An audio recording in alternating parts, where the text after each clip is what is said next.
Hello dear students, in this video we are going to study about the degrees of freedom of motion both in diatomic as well as in the polyatomic molecules. So first of all you should know that what is degree of freedom. So degree of freedom is the number of coordinates required to specify the position of all the mass points. Mass points means the atoms in the molecule. तो degree of freedom का मतलब ये होता है कि हमें क्या करना पड़ता है, कोई भी अगर हमारे पास एटम्स हैं तो हमें उसके कोऑर्डिनेट्स को स्पेसिफाई करना पड़ता है कि वो अगर उसको हम थोड़ी सी एनर्जी देते हैं तो वो किस किस डायरेक्शन में जा सकता है और कितने पॉसिबल वेज से वो जो है मूव कर सकता है. तो that we are going to specify in the degree of freedom. So हमारे पास आता है कि अगर इफ मॉलिक्यूल सपोज कर लो जो हमारा मॉलिक्यूल है वो n नंबर ऑफ एटम्स का बना हुआ है, यानी कि उसमें इतने मास पॉइंट्स हैं. तो इसका मतलब ये हो गया, तो अगर n number of mass points हैं तो हमारे पास तीन कोऑर्डिनेट्स जैसे x y z तीन कोऑर्डिनेट्स होते हैं, तो we require to represent it as 3n coordinates. तो ये मतलब इंस्टेंटेनियस किसी भी इंस्टेंट पे अगर आपने देखना है पोजीशन क्या है आपके जो है n एटम्स की, तो आप ये इस तरह से आप जो है उसको रिप्रेजेंट करोगे, दैट इज 3n कोऑर्डिनेट्स. अब यहाँ पे मैंने लिखा हुआ है कि अगर सपोज कर लो आप किसी मॉलिक्यूल को थोड़ी सी थर्मल एनर्जी देते हो तो उसमें दो तरह के मूवमेंट्स जो हैं वो पॉसिबल होती हैं. अब पहली तो है कि वो ट्रांसलेशनल मोशन शो कर सकता है. ट्रांसलेशनल मोशन का क्या मतलब होता है कि मॉलिक्यूल का जो है पूरे का पूरा वो एज अ होल मूव करेगा. जैसे बस का मोशन होता है या आप खुद मूव करते हो तो आप पूरे के पूरे मूव करते हो, ठीक है, आपका जो मोशन है that is a translational motion. तो इसी तरह अगर आप किसी मॉलिक्यूल को एनर्जी देते हो तो हो सकता है जो मोशन है of the centre of mass of the molecule as a whole वो मूव करे. देन द अदर केस क्या आता है कि ट्रांसलेशनल मोशन ना हो. दूसरी केस आता है हमारे पास कि कोई इंटरनल मूवमेंट हो जाए उसमें. जैसे हो सकता है आप एक जगह पे खड़े हो जाओ और वहीं पे बस आप मूव करिए.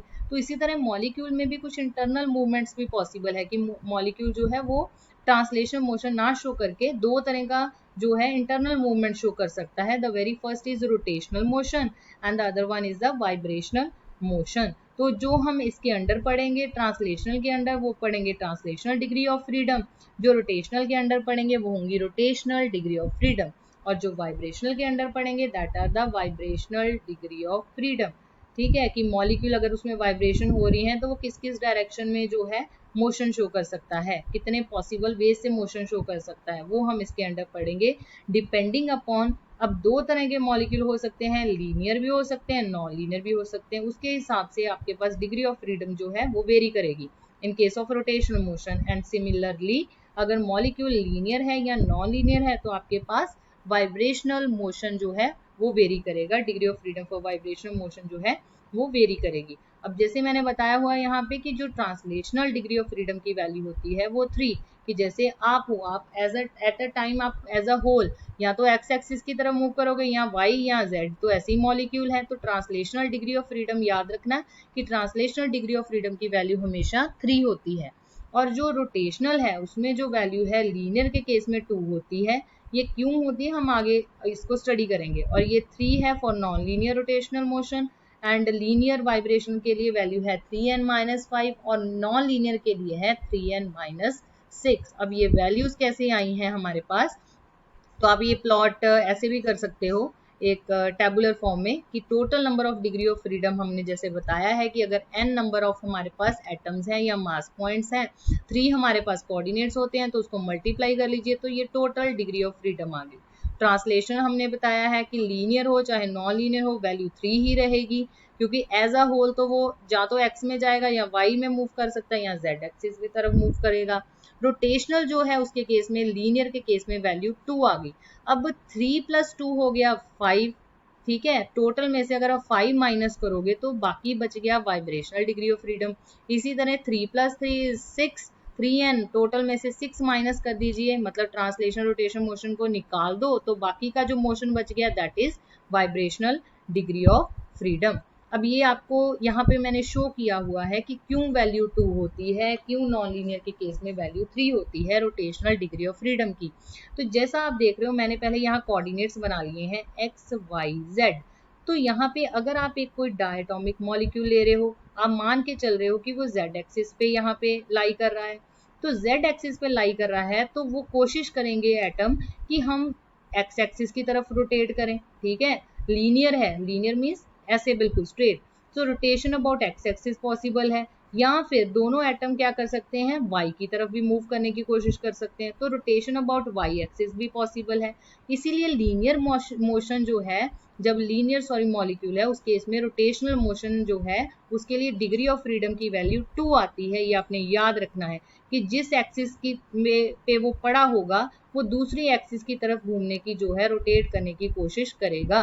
तो यहाँ पे दो ही जो है आपके पास मोशन पॉसिबल होते हैं। Coming to the non linear molecule which will be like this, ये पॉलीएटॉमिक का केस आ गया, ठीक है। एक दो से ज्यादा एटम दिख रहे हैं आपको, रेड से मैंने शो किया हुआ है, ये नॉन लीनियर का केस है।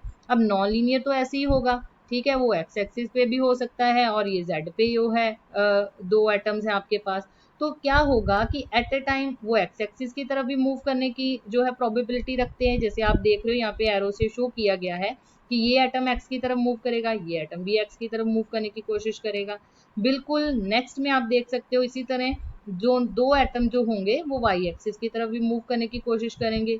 तो थर्ड एटम जो है आपके पास वो तो z एक्सिस की तरफ भी ये देखो मूव कर सकते हैं, ये z की तरफ मूव कर रहे हैं। तो इस तरह इस केस में आपके पास जो है तीन तरह का जो है मोशन पॉसिबल हो सकता है कि x y z एक्सिस। तो डिग्री ऑफ फ्रीडम इस केस में क्या आ जाती है, 3।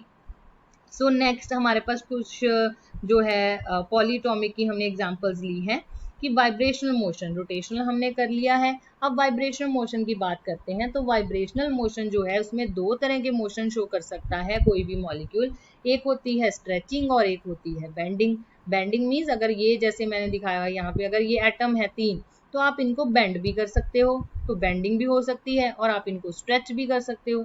अब किसी भी चीज को अगर आपने बेंड करना हो तो इतनी एनर्जी नहीं लगती जितनी कि उसको स्ट्रेच करने में लगती है। तो याद रखना है कि फ्रीक्वेंसी की वैल्यू बेंडिंग के लिए हमेशा कम होती है as compare to the stretching frequency values. तो now we have the examples of carbon dioxide and water. अब कार्बन डाइऑक्साइड जो है एक लीनियर मॉलिक्यूल है, और कार्बन डाइऑक्साइड में क्या होती है, वाइब्रेशन शो होती हैं, और लीनियर मॉलिक्यूल के जैसे कि मैंने बताया हुआ है फॉर्मूला, दैट इज 3n-5। तो n नंबर ऑफ एटम्स आप पुट कर दीजिए, 3 × 3-5, तो इसका मतलब कार्बन डाइऑक्साइड में 4 वाइब्रेशनल डिग्री ऑफ फ्रीडम जो है वो शो होती हैं।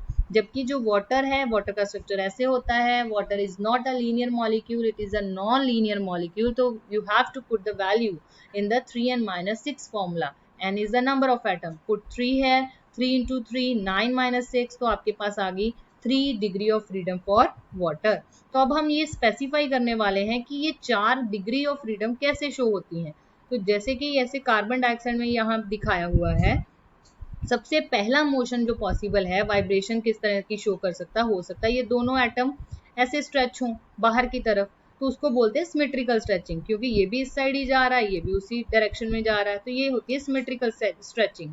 दूसरा केस आ जाता है एसिमेट्रिकल स्ट्रेचिंग। देखिए ये अंदर की तरफ आ रहा है, ये इस साइड जा रहा है, कार्बन एटम आपके पास, इसको आप इस साइड स्ट्रेच कर रहे हो, तो ये एसिमेट्रिकल स्ट्रेचिंग का केस आ गया।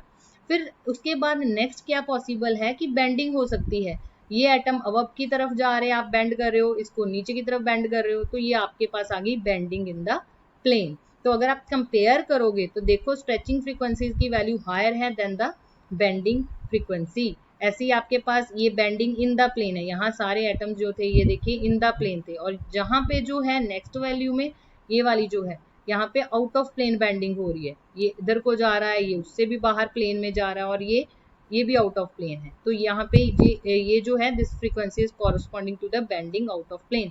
तो इस तरह कार्बन डाइऑक्साइड जो है वो 4 तरह की जो है वाइब्रेशन मोशन जो है वो शो करता है, that is symmetrical stretching, asymmetrical stretching, bending in plane and bending out of plane. Now similarly let's come to the water. तो वाटर में हमने बोला था कि 3 डिग्री ऑफ फ्रीडम होती है। अब 3 डिग्री ऑफ फ्रीडम कैसे होती है, बिल्कुल इसी की तरह इसमें भी सिमेट्रिकल स्ट्रेच हो सकता है कि दोनों एटम सेम साइड पे स्ट्रेच हो, तो ये सिमेट्रिकल स्ट्रेच हो गया। दूसरा केस आ सकता है एसिमेट्रिकल स्ट्रेच, ये अंदर की तरफ जा रहा है, ये इस साइड को बाहर जा रहा है, ये वाला जो आपके पास है ये बेंडिंग, सिमेट्रिकल बेंडिंग हो सकती है इसमें। ये देखिए आप इसको बेंड कर रहे हो अंदर की तरफ, तो सिमेट्रिकल बेंडिंग होगी। And you can compare the frequency values for bending as well as stretching. और जो लास्ट वाला हमारे पास आता है एसिमेट्रिकल, की कोई जो है आप इसको इस डायरेक्शन में घुमा दो, इसको आप इस डायरेक्शन में स्ट्रेच कर लीजिए, इसको ऑक्सीजन को ये देखिए इस तरफ स्ट्रेच करा, तो ये बिल्कुल ही एसिमेट्रिक वैसी एरो से दिख रहा है कि ये एक तरह की एसिमेट्रिकल जो है स्ट्रेचिंग है। तो ये था सारा degree of freedom in case of your diatomic and polyatomic molecule. तो this was all about your degree of freedom. Thank you.